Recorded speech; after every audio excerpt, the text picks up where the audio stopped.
പ്രിയ പ്രേക്ഷകർക്ക് സീരിയൽ ന്യൂസിലേക്ക് സ്വാഗതം. മഞ്ഞിൽ വിരിഞ്ഞ പൂവ് എന്ന പരമ്പരയിൽ നിർണായകമായ വഴിത്തിരിവുകളാണ് ഇപ്പോൾ ഉണ്ടായിരിക്കുന്നത്.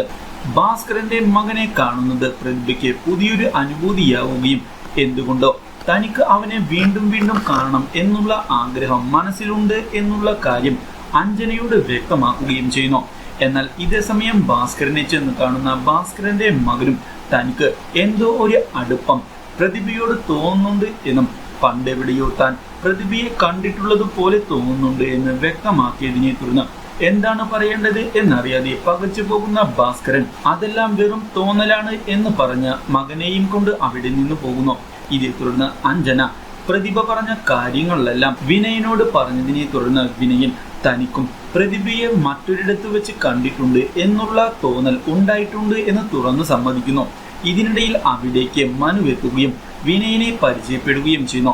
എന്നാൽ മല്ലിക വന്ന കാര്യം അറിയുന്ന ഭാസ്കരൻ മകനെയും കൊണ്ട് അവിടേക്ക് ചെന്നതിനെ തുടർന്ന് പഠിക്കാൻ തീരുമാനിച്ചത് നല്ല കാര്യമാണ് എന്ന് തുറന്നു പറയുന്ന മല്ലിക എന്തായാലും ആക്സിഡന്റ് കഴിഞ്ഞിട്ടും പഠിക്കാൻ ഉറച്ച തീരുമാനമെടുത്തത് നന്നായി എന്ന് പറഞ്ഞതിനെ തുടർന്ന് എന്ത് ആക്സിഡന്റിന്റെ കാര്യമാണ് പറയുന്നത് എന്ന് മല്ലികയോട് വിനയൻ ചോദിക്കുന്നു. അപ്രതീക്ഷിതമായ ഈ ചോദ്യം മല്ലികയെ ഞെട്ടിച്ചതിനെ തുടർന്ന് തന്റെ കള്ളത്തരമെല്ലാം പൊളിയുമോ എന്ന് ഭയന്നു പോകുന്ന ഭാസ്കരൻ അപ്പോൾ തന്നെ മുന്നിലേക്ക് കയറി വരികയും മകനോട് താൻ ഈ കാര്യങ്ങളൊന്നും പറഞ്ഞിട്ടില്ല എന്ന് വ്യക്തമാക്കി അവിടെ നിന്ന് തൽക്കാലത്തേക്ക് രക്ഷപ്പെടുകയും ചെയ്യുന്നു.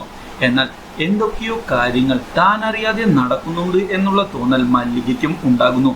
എന്നാൽ ഇതേ സമയം വിനയനെ കാണുന്നതിനായി ആരും അറിയാതെ വിനയന്റെ മുറിയിലേക്ക് പോകുന്നതിനായി പ്രതിഭ ശ്രമിച്ചതിനെ തുടർന്ന് അപ്രതീക്ഷിതമായി മല്ലികയുടെ മുന്നിൽ ചെന്ന് പെടുന്നു. ഇതേ തുടർന്ന് മല്ലിക അറിയാതെ അവിടെ നിന്ന് രക്ഷപ്പെടുന്ന പ്രതിഭ വീണ്ടും വീൽ ചെയറിൽ വന്ന് ഇരുന്നതിനെ തുടർന്ന് പ്രതിഭയെ കാണുന്നതിനായി മല്ലിക വരികയും പ്രതിഭയുടെ കള്ളക്കളി അധികനാൾ പോകുന്നില്ല എന്നും പുതിയ തന്ത്രങ്ങൾ താൻ പഠിച്ചു വരുന്നുണ്ട് എന്നും അതെല്ലാം ഇനി പ്രതിഭയുടെ മേലാണ് താൻ പരീക്ഷിക്കാൻ പോകുന്നത് എന്ന് വ്യക്തമാക്കുകയും അതിനായി ഒരുങ്ങിയിരിക്കാനുള്ള നിർദ്ദേശം നൽകുകയും ചെയ്യുന്നു. എന്തായാലും മത്സരം മുറുകുക തന്നെയാണ്. ഇതേ തുടർന്ന് അഞ്ജന പ്രതിഭയെ കാണാൻ വന്നതിനെ തുടർന്ന് പ്രതിഭ താൻ വിനയന് വേണ്ടി കരുതി വെച്ചിരുന്ന വാച്ച് എടുത്തു നൽകുകയും അത് വാങ്ങുന്നതിനായി വിനയനെ വിളിച്ചു കൊണ്ടുവരാൻ പറയുകയും ചെയ്തതിനെ തുടർന്ന് വിനയനെത്തുന്നു. ഇതേ തുടർന്ന് ഇത് തന്റെ ഗിഫ്റ്റായി സ്വീകരിക്കണം എന്ന് അഞ്ജന പറയുകയും ഇത് നൽകിയത് താനല്ല മറിച്ച് പ്രതിഭയാണ് എന്ന് വ്യക്തമാക്കുകയും ചെയ്യുന്നു. തനിക്ക് വളരെയധികം സന്തോഷം തോന്നുന്നുണ്ട് എന്ന് വിനയൻ വ്യക്തമാക്കുകയും ചെയ്യുന്നു. എന്നാൽ ഇതേ തുടർന്ന് അഞ്ജനയോട് ഇനി അഞ്ജനയ്ക്ക് പ്രതിഭയോ അല്ലെങ്കിൽ മല്ലികയോ ആയിരിക്കും അമ്മയായി ഉണ്ടാകാൻ പോകുന്നത് എന്ന് ഉറപ്പിച്ചു പറയുന്ന പ്രതിഭ ഈ യുദ്ധം ഇവിടെ തുടങ്ങുകയായി എന്ന് വ്യക്തമാക്കുകയും ചെയ്യുന്നു. അപ്രതീക്ഷിതമായ ഈ വാർത്ത അഞ്ജനയുടെ മനസ്സിനെ തകർത്തു കളയുകയാണ്. മത്സരം എന്തായാലും മുറുകുക തന്നെയാണ്. വരും എപ്പിസോഡുകളിൽ പുതിയ മാറ്റങ്ങൾ ഉണ്ടാകും എന്നുള്ള കാര്യത്തിൽ യാതൊരു സംശയവുമില്ല. ഉടനടി പുതിയ അപ്ഡേറ്റ്സുകൾ ലഭിക്കുന്നതിന് വേണ്ടി ഈ ചാനൽ മറക്കാതെ സബ്സ്ക്രൈബ് ചെയ്യുക, ബെല്ലൈക്കൺ ക്ലിക്ക് ചെയ്യുക. ഇന്നത്തെ വീഡിയോ ഇഷ്ടമായി എങ്കിൽ ലൈക്ക് ചെയ്യാൻ മറക്കരുത്.